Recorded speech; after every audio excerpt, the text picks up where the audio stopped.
On va prendre une minute pour comprendre comment calculer la dérivée d'une fonction à partir de l'exemple f de x égale racine de x2 plus 5x plus 9.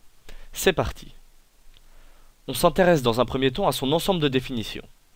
Ici, x2 plus 5x plus 9 sous la racine doit être strictement positif. On calcule donc son delta, qui vaut moins 11, puisque delta est négatif, et que le coefficient de x2 est positif, la fonction est toujours positive sur R. Ainsi, f est définie strictement positive sur R, car delta est strictement négatif. On peut donc dire que f est dérivable sur R, comme composé d'une racine et d'un polynôme qui est toujours positif sur R. Comme f n'est pas une fonction élémentaire, on la décompose. On identifie ici un cœur de fonction, x2 plus 5x plus 9, que l'on va nommer u de x, auquel on applique ensuite la racine. Ainsi, v de x égale racine de x.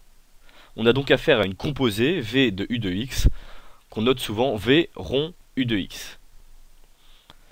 Cette fois, u et v sont deux fonctions élémentaires, et on calcule aisément u' et v'. Dans une troisième et dernière étape, on reconstitue f, qui est la composée v de u, qui a pour fonction dérivée u' fois v', appliqué à u, soit encore le lasso.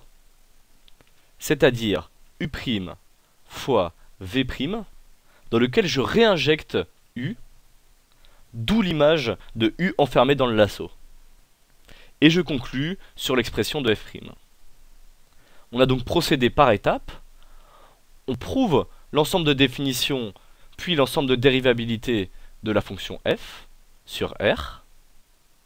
On décompose f en fonction élémentaire u, v, dont on peut facilement calculer la dérivée. On reconstitue ensuite f, qui s'écrit v de u, et dont la dérivée est représentée par le lasso.